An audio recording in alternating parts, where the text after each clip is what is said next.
लड़े, अरे मैं लड़ूंगा भाई, बंगाल लड़ूंगा, यूपी लड़ूंगा, भारत का हर इलेक्शन लड़ूंगा। मुझे क्या पूछना पड़ेगा किसी से मैं लड़ूं या ना लड़ूं? बीजेपी की मदद मैं इसलिए लड़ूंगा क्योंकि मुझे डेमोक्रेसी में भरोसा है।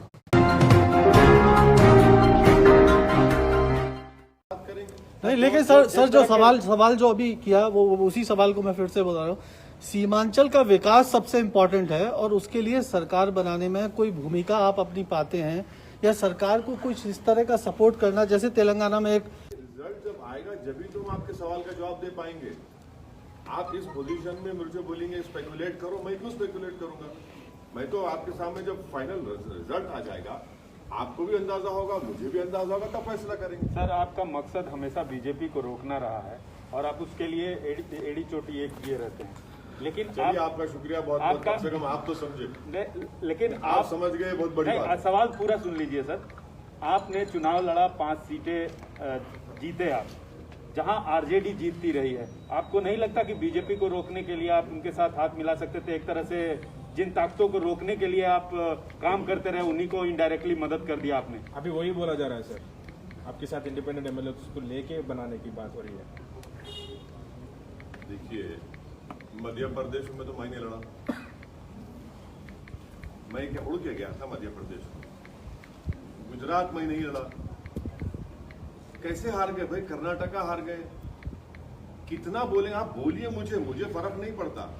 मैं बिहार की बात कर रहा हूं भाई, क्योंकि आपने आरजेडी की सीटें खाई हैं जैसा कहा जा रहा है। अगर कोई ये समझ रहा है कि भारत में सीमांचल का वोटर किसी का गुलाम है या नौकर है, तो हम उसके जहन के जालों को साफ कर दिया। वोटर सुप्रीम है, वोटर किसी का होस्टेज नहीं है। जो किसी को पसंद करेगा उसको वोट देगा। अगर कोई ये कहता है कि तुम लड़े, अरे मैं लड़ूंगा भाई, बंगाल लड़ूंगा, यूपी लड़ूंगा, भारत का हर इलेक्शन लड़ूंगा। मुझे क्या पूछना पड़ेगा किसी से मैं लड़ूं या ना लड़ूं? बीजेपी की मदद मैं इसलिए लड़ूंगा क्योंकि मुझे डेमोक्रेसी में भरोसा है। मैं इसलिए लड़ता हूं ताकि वो जो वॉइसलेस लोग हैं, जिनको डरा कर कुचल कर उनका काम नहीं किया जाता, उनकी आवाज बन के उनकी लीडरशिप को पैदा किया जाए। तो ये तो खुश होना चाहिए ना कि भाई हम भारत की जमहूरियत में, डेमोक्रेसी में कॉन्फिडेंस को बढ़ा रहे हैं। क्यों लड़े, कैसे लड़ना? क्या भाई मैं किसी के मातहत काम नहीं करता। मेरी पार्टी है, मुझे इख्तियार है अपनी पार्टी को फैलाने का। 5 साल पहले हम 6 सीट पे लड़े थे, एक पे भी कामयाबी नहीं मिली। तब किसका नुकसान हुआ, किसका फायदा हुआ? झारखंड में लड़ा, 1 सीट नहीं जीत पाया, किसका नुकसान, किसका फायदा हुआ? महाराष्ट्र हम लड़े, आप ही जाकर बैठ गए शिवसेना के गोद में, हम तो नहीं बैठे ना। तो ये जो अपने आप को ये समझते हैं कि बस हम ही जिंदा रखें सेक्युलरिज्म को, हम उनसे कहना चाह रहे हैं कि भाई साहब बस करिए, आप नहीं जिंदा रखें सेक्युलरिज्म को। आप खाली टीवी स्टूडियो में बैठकर ज्ञान देते हैं, जमीन पर आप नहीं जाते। आप इनका सिर्फ एक आर्टिकल लिख दो अखबार में, टीवी पर जाकर ज्ञान दे दो और ओवैसी को गाली दे दो। 2 गाली, आप मुझे कोई फर्क नहीं पड़ता उससे। ये तो आप कांग्रेस के बारे में बोल रहे हैं। आरजेडी के बारे में कह रहा हूँ, आरजेडी के बारे में। मैं उन तमाम लोगों के बारे में कह रहा हूँ जो ये समझते हैं कि एमआईएम पार्टी को इलेक्शन नहीं लड़ना चाहिए। मैं उन सबको जवाब दे रहा हूँ। सर, बहुजन समाज पार्टी और उपेंद्र कुशवाहा के साथ मिलकर आप चुनाव लड़े। दलित वोट और ये कुशवाहा वोट या पिछड़ा वर्ग का वोट, इसने आपकी जीत में कितना अहम रोल अदा किया? एक नंबर 1 सुनिए, पहले नंबर 1 के सवाल आपके साथ मैं तो शुक्रिया अदा किया ना। मैं तो जनाब कुशवाहा साहब का, बहन मायावती का, जनाब राजभर साहब का, देवेंद्र यादव साहब का शुक्रिया अदा किया। बिहार की जनता के साथ मैं तो शुक्रिया अदा किया उनको। हम तो सब साथ मिलकर लड़े, यकीनन उनको भी क्रेडिट जाता है। लेकिन आपका वोट उधर ट्रांसफर नहीं हुआ, बहुजन समाज पार्टी सिर्फ एक ही सीट पे रही और उपेंद्र कुशवाहा भी शायद एक। देखिए, इलेक्शन है, हम तो अपनी तरफ से पूरी मेहनत किए, जुस्तजू किए। बल्कि बहुजन समाज पार्टी के कई ऐसे कैंडिडेट थे जो हमको कह रहे थे कि सर आप और मुखामत पर आइए, हम नहीं जा सके क्योंकि वो शेड्यूल इतना टाइट था, पर हम तो कोशिश किए, इखलास के साथ कोशिश की, पूरी नियति के साथ हम कोशिश की। 2022 वो में वोट कोशिश ट्रांसफर करेंगे नहीं हुआ उत्तर सर। प्रदेश में हाँ, बीएसपी के लिए 2022 में 2022 में उत्तर प्रदेश में MIM दोबारा चुनाव लड़ेगी। बहुजन समाज पार्टी सुनिए दोबारा चुनाव लड़ेगी। पहले जो कमजोरियां थी हमने थोड़ा उसको दूर किया है, बड़ी ताकत के साथ लड़ेगी। किसके साथ जाएंगे नहीं जाएंगे वो वक्त ही बताएगा, मगर हम तो लड़ेंगे।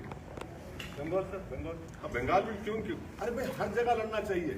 एक पॉलिटिकल पार्टी हम के NGO है कि सेमिनार करा के पेपर प्रेजेंट कर दे, पॉलिटिकल पार्टी है, लड़ेंगे क्यों नहीं लड़ेंगे, लड़ना चाहिए भाई। भारत की जमहूरियत को मजबूत करना है और भारत की जमहूरियत में जो सेक्शन की आवाज नहीं है उस आवाज को पहुंचाना जरूरी है, तो उसमें क्या बुरी बात है, लड़ना चाहिए। जीतेंगे हारेंगे वो तो जनता तय करेगी, अल्लाह बताएगा, पर लड़ना तो जरूरी है ना। सर आप नहीं, आप चाहते हैं कि ये गठबंधन जो बिहार में हुआ और सक्सेसफुल रहा आपके लिए तो फायदेमंद रहा, यूपी में भी वही आगे। देखिए सही बात तो ये है कि हमारा पहला अलायंस हुआ देवेंद्र यादव साहब की पार्टी से, समाजवादी जनता दल से, और उससे पहले कुशवाहा साहब BSP से अलायंस कर चुके थे राजभर साहब के साथ, हम लोग बाद में गए।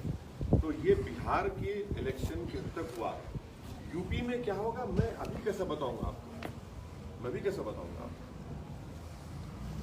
सर तेलंगाना में TRS पार्टी बहुत बुरी तरह है, कहीं खतरे से बोलते रहेंगे सर आने वाले। बुरी तरह कहाँ हारे, कहाँ बुरी तरह 1000 वोट से हारे, 1100 वोट से हारे, रेजर थिन था वो, कोई बात नहीं। बीजेपी तो दस्तक नहीं दे रही सर आपके इलाके में, बीजेपी तो दस्तक नहीं दे रही।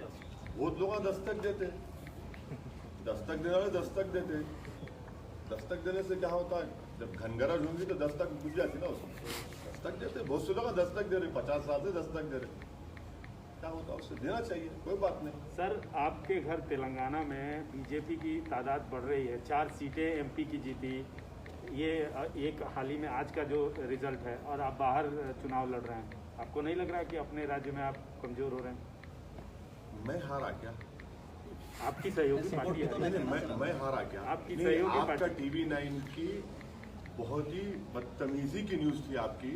TV9 को अगर चमचागिरी करना रूलिंग पार्टी की तो चमचागिरी करो, मगर हर बार हमारे कंधे पे रख के अपनी मुनाफिकत दिखाने के लिए मत करो। TV9 को जिम्मेदारी से न्यूज डालना चाहिए।